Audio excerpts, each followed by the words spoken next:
each session is really geared towards kind of diving into the stories and the philosophies of top agents in our market that have not only grown their business exponentially, but also are living what we call a life by design. And that is our ultimate goal here at KW, is to help you not only run an awesome business, but also to live a big life.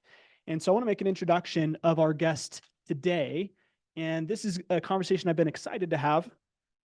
And today's guest is one who's a great example of living a big life. Not only has she been in the top 5% of real estate producers in the state of Utah for the last 4 years consecutively, she's also a real estate investor, serves on the Agent Leadership Council as our luxury chair here at KW Westfield, is someone who cares deeply about helping and serving others and goes out of her way to brighten other people's day. She has an infectious energy that permeates a room and is supported by her children and rock star husband, Brent. Please welcome Heather Groom.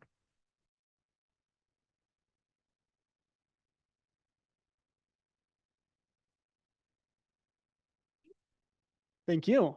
We're excited to have this conversation. Up here with me here, but I just rolled off the plane. Let's see if that works. Let's see if that mic works. Oh, does it? Let me see. Give us a thumbs up at the back if you can hear. Me? Okay, great. Awesome. Hopefully, I was my gonna say, okay. I turned mine off because it was giving us some feedback. So we might have to use the handhelds today. I was gonna say, Heather, I actually am jealous because one of my passions is traveling. I love exploring and seeing different parts of the world. And it's rare that I meet somebody that travels actually more than I do. So you just got off the plane. You're here still. Yes. Where were you? I'm not sure what time it is, but I'm here. So yes, but I'm excited to be here. You went to St. George for the week, is that right? Yeah, a little further than that. So I was in China. So actually, we haven't announced it yet, but my daughter just got accepted to Duke University over in China. So their Shanghai campus, which thank you. So we're excited. I got to sell more homes now. That's the thing. But anyway, I brought you all these little kind of good luck. It's just kind of a little charm. So anyway, I'm going to have Madeline pass them out and pass them around. But take one because this is going to bring you luck. It's the year of the dragon, okay, which is a great year. So lucky year.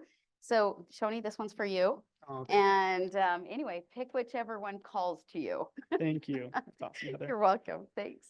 Well, I want to dive in and I want to kind of hear a little bit of your backstory. How did some of your life experiences shape your aspirations to get into real estate? So some of you have kind of heard my story, but basically my dad was a broker growing up, and I didn't realize what a weird 8-year-old I was, but like I remember he had these open houses and I was like, hey, can I go to the open house with you? I like loved open houses. I don't know so much anymore, but anyway, but when I was 8, I'd go with them to open houses, and I just loved everything about real estate. I thought it was like the coolest concept of like selling somebody else's house and like going in, and I would say to him, because this is back in the days of these MLS magazines, and I remember I'd ask him like, why is this 3-bedroom more expensive than this 3-bedroom? And, so I think it was just in my blood, first of all. And then I would just say, I think some of the smartest decisions we've made as a family have been in real estate purchasing, so knowing when to buy, kind of where to buy. And then we became investors. So we bought some kind of in the early days of Airbnb, we bought some homes down in St. George. And I started to have those, and I still wasn't licensed, but people were coming to me saying, hey, help me with my Airbnb. And so I started doing it. And at the time I was working for Governor Herbert, and he's like, why are you just not like doing real estate? And I'm like, I don't know, maybe I should be. So anyway, so then I jumped in. In fact, actually, I just am licensed now for my, I just think it's number 8. I think I'm starting my 8th year. Wow, that's So awesome. right now. Yeah. And you really started on the investment side first. Yes. Maybe take us back even before that time, because you had a market research business beforehand, Yes. and then you were working in public service in politics. So kind of just walk us through that progression and then where the real estate journey started. Well, I joke around and I said, it was funny. I thought I'd be this great stay-at-home mom when I had my first baby. And then my husband came home and I was like day trading stocks. And I was like, I don't know, I need something. Because I'm like, I mean, this cute baby is really fun and all, but I was like, I need something to do. And so, yeah, he was great about supporting that. So anyway, so I was actually day trading stocks, just kind of for fun. Then I did market research. My aunt called me one day and just said, hey, I need help with this company. So I worked for like LexisNexis. I actually was involved. I could write a book actually about this too. Most people don't know this little piece about my background, but I was involved with early cell phone technology. So I did these studies about like the early days of like the BlackBerry. And I remember one time I actually told my husband, I was like, I'm holding up my phone this big and I was like, they figured out how to put a keyboard somehow on this. And I had no idea what that was even going to look like. And so it was really an interesting thing. And then later the App Store. And so I did some studies on the App Store, and that was wild because you're talking to like everybody in the early days of cell phone technology knew each other. They've all are at different companies. So it's like real estate, right? You kind of get to know people and everybody's at different companies. And anyway, so it was interesting, but I did that and then got involved in some community issues. And then next thing I knew, I was like running a campaign and I was like, what am I doing? Like, I have no idea, but I just always wanted to jump in and help, and I'm cause driven. And then I got a call to help run Governor Herbert's campaign. And so I actually turned it down the first time. And then they came back and they said, we really want you to be the deputy campaign manager, which means you're kind of more on the front lines, like out with people. And so then I was like, I don't know what is going on. But anyway, so I did that, loved it. But I never saw that as like, because I love people and I love policy. People always think I love politics. I actually hate politics. I'm like, I hate politics, but I like people and policy and making a difference, because there's nothing that's just so amazing. And I think that's why we're all involved in real estate, because seeing the difference it makes in people's lives is amazing. I mean, it's, you're changing people's lives. And so I joke around and I say politics and real estate, it's the exact same thing.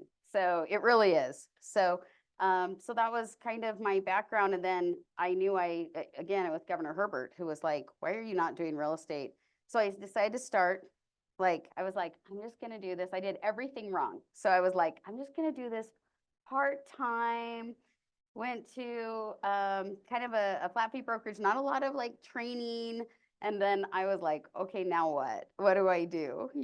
And so anyway, I'd been involved on a conservation easement up in Highland and Draper. And then my first client, because this doesn't happen every day, they called me, and it was my neighbor, and their house was like $1 million. And they said, hey, we want you to sell our house because you're the only one that knows about this conservation easement. And I'm like, okay, I have no idea what I'm doing, but I'll figure it out.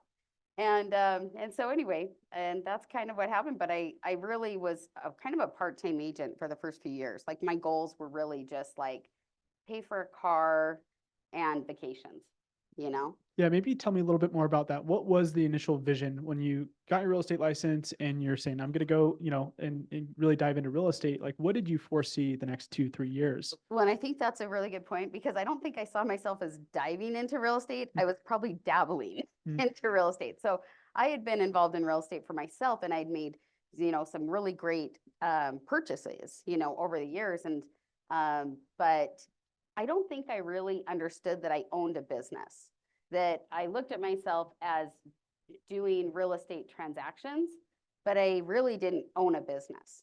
And I don't think I understood that until I came to KW. Wow. Well, before that, you were at ERA. Yep. Right? Yep. But I started at Realty Path. Yep. And all good people, good places. But just it was really my mindset. I mean, I know it sounds so funny, but we think it's like so overly complicated, and it really was just a mindset switch for me. Yeah. And then it was January. I don't know if people know this too, but January said she's the first. I decided to, first of all, when I got my license, I was my own first victim, is what I said. But I decided to sell my own home, and I thought, okay, if I mess up anything, then at least it's on me. And so I listed my house.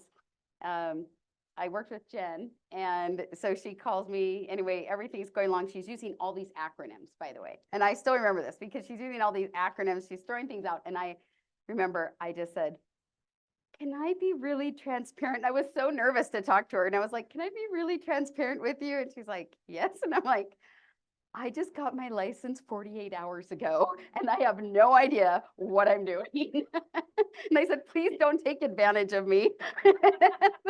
And that's what I told her. And I said, and then we worked together and she was like, hey, you really, kind of know already real estate. Cause I was already kind of dabbling in it and I'd been an investor. And so anyway, she actually tried to recruit me to her other brokerage that she was at that time.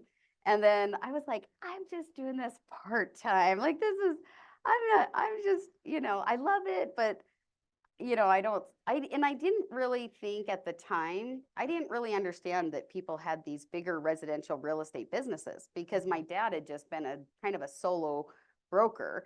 And so I didn't really understand that. And so then I remember I was pulling over because I started in 2 markets also, which by the way, don't recommend it. I started in St. George and up here, and they both are kind of equal. And I was pulling over at a truck stop one day and I was just exhausted. And I was writing a Rep C in Fillmore, Utah at the Flying J. Okay, I still remember this. And I was just done. And I was like, I need help and I need to understand what's happening with my business. And I kept asking my broker, I'm like, help me understand, like, what do I need to do next? Like, because I can't sustain this. Like, I'm working like 15 hours a day. And I remember Jen Yergerson had posted on Facebook how she had switched to KW and it was one of the best decisions. And I remember I wrote up the Rep C. I'm looking at the truck driver next to me and I'm like, hey, how you doing? Out my window. And then I sent her a text and I said, not saying I'm going to change, but I want to meet with you and talk to you a little bit about KW. So funny thing is, by this time though, your business had grown quite a bit, right? So Yes. you were doing consistent volume, and so I'm just curious, maybe what your business was like at that timeline with ERA, and then when you transitioned over, maybe the first 8 to 12 Yeah. months, what happened with KW? So I'll be pretty transparent about my numbers. But it gives, by the way, I didn't know that was a thing until KW. I was like, wait, what is going on here? Like, what is happening? So I just kind of did part-time, but I did well, probably like 80 to 100,000 my first 3-4 years. And I was like, hey, that's great. It's paying for all these things. And then the market picked up and Airbnbs became really popular, kind of like nightly rentals. And so I started getting all these calls and I just couldn't handle it. And I remember talking to my broker and I was like almost in tears. And I'm not a big crier, but I was like, man, I am just exhausted. And I said, what are the next steps? And he was like, you'll figure it out. And I was like, no, you don't understand. Like, I am fried. I'm so fried. And I don't know if I can do this. And because I viewed myself as kind of part-time still until then. So kind of like the first 3 years. And then I moved to, so I was at ERA at the time. And then, and I jumped up to about 250, about 200 to 250. And I really didn't know my numbers. And so when I came over, and I remember I met with the team leader, Tim, at the time, and he was like throwing all these acronyms out. And I was like, what is it with KW and acronyms? Like, what is happening? I don't know what you're talking about.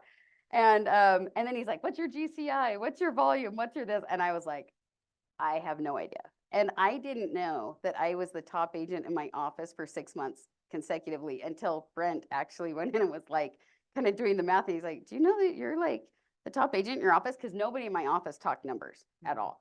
And I had no idea. But I remember Tim gave me this tour, and I'm going to point out to this sign down here because I remember I looked at it and I stared at it, and it's number 3. It's the move from E to P. And because I'm a great entrepreneur, but I don't know if I'm great at being purposeful. Like, I love just, I'm like, hey, there's a problem. I'm going to solve that. I'm going to start a new business. And I remember looking at that and almost crying and just going, wait, you mean I can start a business and be purposeful and grow it? Because I really just hadn't really thought about it, as crazy as that sounds. And it's really counterintuitive because too often in society, we're told that we have to, if we want to earn more, we have to work more, right? Exactly. And so it's kind of a different philosophy that KW has, where it's actually, if you become more efficient, if you're more effective, if you're more purposeful Yes. around how you really set the foundation to your business, it actually not only allows you to achieve more, but also buy back your time. Right? Well, and I remember one thing that you actually taught that was really meaningful to me was just kind of our mentality around money. And I remember this one time you were giving just like a class, and you talked about like what are the emotions around money. And I remember we turned to somebody next to us and we said for 2 minutes straight, tell them what money means to you, like, and what were your, like, growing up, like what was money to you. And my parents were, my mom was a school nurse, my dad was educated but started this real estate business, and so we had a lot of lean years. And I remember just thinking about the money aspect of, okay, I think I really had to kind of undo some of my beliefs around money. And I would say all of you really, I think all of us just, we've had different messaging from our childhoods, maybe, over the years. And just like the limiting beliefs of also owning a business, like look at yourself as you're a business owner. And you've got to really, like I said, you've got to really undo some messaging around money, I think, a lot of times, and even just what you can accomplish. And I had never really thought about what I wanted. I knew what I kind of didn't want, but I didn't really know what I wanted. And I'm still working on it, because I think it was really hard for me to see myself in a different status than my parents. It's really hard when, and a different thing when you see that, you're kind of making more money than your parents did. And so anyway, I think I had to just kind of undo a little bit of that as well. Absolutely. And I think that's a never ending journey, right? That we're on, is consistently evolving. I am curious about 2021, I believe was the year that you transitioned over Yep. to KW. So what did production look like at the end of that year? And just, you've actually maintained that level for 4 years consistently. So how did your business evolve? Well, I think coming to KW was, I mean, I tell people this, but I mean, I'm like this walking billboard for KW, because when I got over here, it was the first environment where I felt like I didn't park my license at a brokerage. I felt like the brokerage was working for me and helping me to develop a business. And I didn't really understand that I did own a business, and what did I want that business to look like. And so just even in that, and making myself really think about what goals I had, or what did I want out of, like, what was I doing this for? It was to help people, but also what is my business going to look like, and what can it look like? And so I set those goals, and then that year I tripled my production. But I think just being around, it's kind of when like you were, you've also talked about the people you're around. And we have amazing people in this office. I mean, we really do. And so, like, just being around, just amazing people, I think really did help my production. And it's probably one of the main reasons it tripled, and my mindset. And just kind of knowing that there was a book. Like, I remember they all handed me, The Millionaire Real Estate Agent, and I read that and I was like, there's a book on this. Like, I didn't know that. Yeah. And so I think just kind of removing those, again, number 5, removing your limiting beliefs, and also saying, wow, I can accomplish bigger things than I ever imagined. I want to tap on that for a second, because I think this is one of the biggest areas of just life and business that people need to explore, is our own limiting beliefs. Like, absolutely, oftentimes the goals that we set for ourselves are also the limits that we set for ourselves. And Hunter, if you'll actually go to this next slide. So I want to talk about these numbers really quick. So 26,672, $126,054, and $142,277. Now, KW, just for those who are unfamiliar with this, and it might be a different culture than other businesses and practices, we're an open book company. At any time, you can stop by Novalee's office and say, I want to see the profitability of the business. Or you can stop by any of our billboards upstairs, and we always post the numbers of our top 20 producing agents in the office. And it really is a different culture where oftentimes people will keep that stuff kind of secret, when in reality, we think that a high tide raises all ships, right? It should allow you to be able to think bigger around what's really possible. Hunter, if you'll hit the button again one more time. So Heather, this was actually your GCI this year for January, February, and March. So going back to Crazy. going back to your initial journey, you were making $180,000 to $100,000 a year, and now you're doing $100,000 to $150,000 months. So like, Yeah. I'm curious more so around what were you doing 3 to 6 months ago? Because our Love that. business is cyclical, right? And it also has a lag time. So all the strategies and things that we're doing in business don't actually show up for roughly 3 to 6 months. So I'm Yep. curious, what were you doing for your clients or just in general that caused this kind of result for quarter 1? So first of all, I think that a lot of times we think of a trajectory as being this straight line that's just kind of like this. In my business, it's been like stairs, right? And and there are times when I've stepped down a little step, but then I'm stepping up too, and it hits really quickly. And I think you've just got to be prepared. But I would say there's some certain points I'd love to make that I think have been meaningful for me. I had heard something that Gary Keller said, and he said, as realtors, we're really good at capturing the people that are ready to close in 0 to 3 months, but we're really terrible at capturing the people that are ready to close in 3 to 12 months. And that was really meaningful to me because a lot of times we give people our attention if they're right ready. But I decided, you know what, I'm going to, stay in touch with some people that may not be right ready to close. And I'll just give you an example of one of them.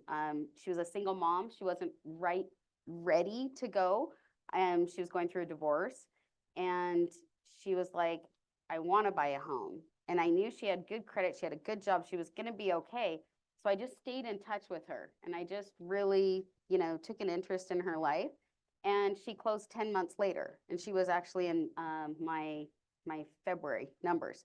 But I've tried to really think about that as well, is that, are we also looking at that longer, run of people? I think that's one point. I would say, again, going back to my own limiting beliefs, I thought, why not? Can I make 100,000 in a month? Maybe, yeah. And then like just put it out into the universe, and worked hard. And the other thing I really want to make a point on that I think has been really transformational for me in the last probably year or two is that I really don't view myself as a real estate agent. I view myself as a problem solver. And I believe that my business is around solving people's problem through the vehicle of real estate. But I also have a lot of clients that call me, they'll call me and they're like, hey, how do I get a passport in 2 weeks? And I'm like, well, okay. They're like, even if you don't know, we know you know somebody who knows. And I've tried to help people because the future is what value you bring to the table. And if you cannot bring value, it's not going to matter. And what I've also learned is that another thing that Gary Keller said, he said, we always think of, people that don't have money as they have all the problems. It's like people that have money, he's like, I get sued every day, that's really hard. And you start to really realize, because I do a lot of luxury, and I've realized that a lot of wealthy people, they have a lot of real problems. They have different problems, but they have legitimate problems. And so I've really asked, what can I do to solve their problems? Like, what is it that I can do to help lessen their brain damage? Because we all get brain damage from different things in our lives. And I started to make that shift probably about 8 months ago. And I'd had kind of a rough summer. My husband had been working at Microsoft for almost 20 years, got laid off. Really shocking to us. We had a really rough summer. If you actually look at my production numbers, it went down. And we all have those moments. So that's why I also want to say, don't get discouraged, because it was just a hard time for us personally. We just kind of had a lot we needed to kind of think about. And then in the fall, it was actually because of the boot camp. I just said, you know what? I need to go to boot camp. I need the mindset of getting my head back in the game again. And that's kind of what I did. I just said, you know what, I need to get back to the basics. And um, when you're not confident and when your mind is not in it, and when you cannot be somebody else's helper, or you're the solution to somebody else's problems, then you're not going to succeed. And the people that I found in real estate that don't succeed are the ones that are saying, okay, what's my commission? Like, that's the first question. If it's about you, get out of the business. I'm going to be that blunt. Yeah. But, I'm going to pull a Gary Keller on that. But Yeah. really, if it's about you, you're going to be miserable. You're going to hate it. And if you can make it about, some other people, that's that's what's going to make a difference. And that's what I love. Like, I love getting to that closing table, and it's like bittersweet a little bit, but I'm like, okay, I feel like it's great because we helped solve a problem or put them on a better trajectory. Yeah. Which leads me to question, ultimately, how you define success, because a lot of people can look at, it is based off how much money I make or how many, homes I've sold. But in reality, when we start focusing external on how many families am I supporting or how many people am I helping, and it's kind of interesting that you pointed out that people will call you asking, how can I get a passport in 2 weeks, right? Like, to position yourself in somebody's mind that they can trust you enough with things like that. It's not even really related to real estate, right? Right. But just to think about how powerful that is. So I'm curious, how do you define success? And maybe if you can point towards some of the value propositions you provide for clients that causes a repeat and referral business.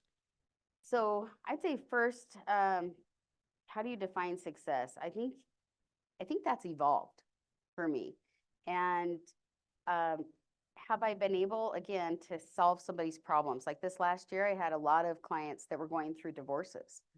And kind of, again, another thing just to think about is one of the things I think I'm really good at is knowing who has problems right now. And you need to ask yourself, who do I know right now that needs me to help them? And like, I think sometimes as realtors, we get this, oh, I'm just going to call through my whole database. Sometimes that's just pointless. Like, if they have kids in school, they don't want to move in, January. And so knowing who to help and look at it that way of, it's not about you. Again, it's who has problems right now that can be solved.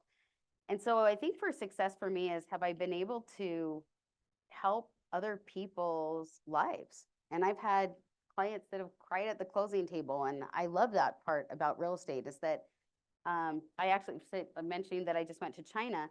They can't own the land there. They can own their apartment or, kind of their condo, but there are a lot of countries, even in Europe and different places, that you cannot own land. And that's something that's so awesome about where we live, And so I think just that's how I'm defining success is, how can I help people and how can I make their lives better and more enjoyable and being fun. Like, I'll tell you where I'm weak at is I tend to take things on myself and, try to do it all, but I'm really realizing I can be better. I'm going to be happier. I'm going to be more in tune and have more clarity when I'm able to leverage my time differently. And I brought on my awesome assistant, Madeline, just recently. So she's awesome. And I'm realizing that it's not that, I love a team effort, and success comes from a team effort. Like, there's more, it's never about me. And it's not about it. It's more realizing, though, what I can do to help others. So like for me, it's having, I'm going to have a Shoney saying again, too. It's the, and now I've totally forgotten it, but the one about money is only good for the good it can do. And I remember you saying that, over and over. And that's really stuck with me because that's how I want to spend my time now is, I'm supporting causes more also. Like, I'm able to now donate to other causes. And I think when we start getting the scarcity mindset of if I don't have enough business right now or enough money, that's actually impeding you even more. Mm-hmm. So I think that's kind of the first part of your question. I think, what good have I done? Yeah. What good have I done? Love it. So I want to, in closing here, ask a question. It's kind of twofold. Is one for the agents maybe who are just starting. So if you think back to where you were launching your career and maybe didn't have clarity on what this would evolve into over time, but then also you've experienced kind of getting into a rut, right? So there's kind of Yeah. those two groups of people: those who are just launching and really wanting to create something, and then those who maybe are running into some roadblocks. And what advice would you give to those two classes of people? So first you're saying the ones that are just getting Just licensed getting or just started. kind of Yep, getting started? just getting started in their business. So Um, maybe even yeah, they just got their license, or they just decided, I've and had then my license for a couple years, but now I'm fully really going full force. I'd say first of all, get some mindset clarity and start defining what you want. I I think a lot of times we can define what we don't want, or we just have these limitations. Um, I think really opening your mind up and saying and having the confidence. And then I would say, what can you do to bring value to others? So, and it's not just about contracts. It's not, it's kind of, again, it's about life, right? And I'd say also just getting involved in like your area, define like where, where are you selling? Like one of the things that I also realized is who are my clients? It was kind of funny because even this last year I looked at, okay, how many, I think everybody thinks I have all of these clients through just politics, which I do have a lot of, but it really isn't all of my SOI. It's really not all my spirit. Um, it's just kind of staying in touch with people. And one of the things I first did when I first got my license and when I started to really kind of take my, business to a different level is I looked on Facebook. And what's funny and ironic about this is that I'm like terrible about social media. Okay. I'm like, I look at it, but I don't really post very often. I'm getting better. But at the time, I looked at who was liking my posts on Facebook. And then I would reach out because I knew that that meant that person thought I was either interesting or they wanted to have a relationship with me. And so I started to message them back. And people that even I hadn't heard from in years, like people I went to high school with. And then they'd message me back and say, "Hey, I saw that you're doing real estate." It's a natural conversation. I think too many times in real estate, we're like, you feel like, and I've made this mistake by the way too, like we go after these hot new things, right? Or we're trying to capture the fruit at the top of the tree when there's like apples falling off the tree that we're not catching. And we're like, oh, you've got to buy leads, you've got to do this. You don't have to do any of that. Care about people and they'll care about you, and your business will grow. And again, make sure you realize what you can do. Don't get into number 6, accountability and victim mentality. Like really, don't feel like because you're new, you're limited. You can find ways to be of value, and you can say, hey, go look at what's happening in your city. Look at what's happening in your neighborhood. Become that expert. And that's why I have so many clients that do come to me because they'll say, hey, I know you were involved in like this one conservation easement or the trail system or whatever it is. And you'll be able to, grow your shares kind of that way. So don't be discouraged if you're new. I'd say that's number 1. Number 2, there's always times when, you're going to have those down moments. And in the summer, by the way, kind of going back, I'd also been diagnosed with rheumatoid arthritis, like within like the week. So it was kind of like rheumatoid arthritis. My husband got laid off. We just had a lot going on. And I really had to get my mindset back. And the other thing I would say is trust yourself, have confidence in yourself. It makes a difference. I also lost 35 pounds last year. And it helped me just, feel more confident, feel good. And it wasn't, I'm still, 50 years old, but I mean, I'm like, it would have just made me feel good, and I'd say take care of yourself. And then also read some good books about relationships. And I think working with the governor really prepared me a lot because I had to learn how to build trust really quickly with people. And there's a really good book. I would say it's The Speed of Trust. It's by Covey. And that's a really good book. I would highly recommend it. But learning how to build trust and rapport quickly. But also, I mean, when I was working with the governor, I was the first line before the governor. So like, there would be people that hated the governor, there were people that loved the governor, and I was the one that had to kind of be that first person to evaluate. So I would just say, learn how to build that trust.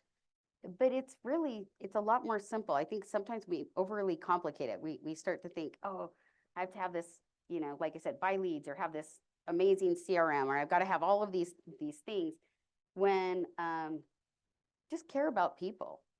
And like I said, wealthy, poor, everyone in between, everybody's got problems. And knowing who you can help at the right time is critical. Love it. So I just want to highlight some of the things I just heard that I think are so important. Number one, what you said is, care for people and they'll care for you. And in the second piece is really working on yourself. Like that's a consistent process, consistent journey. And obviously that includes trust for yourself, but also studying, right? Being a student of the things that are important to us, right? Relationships.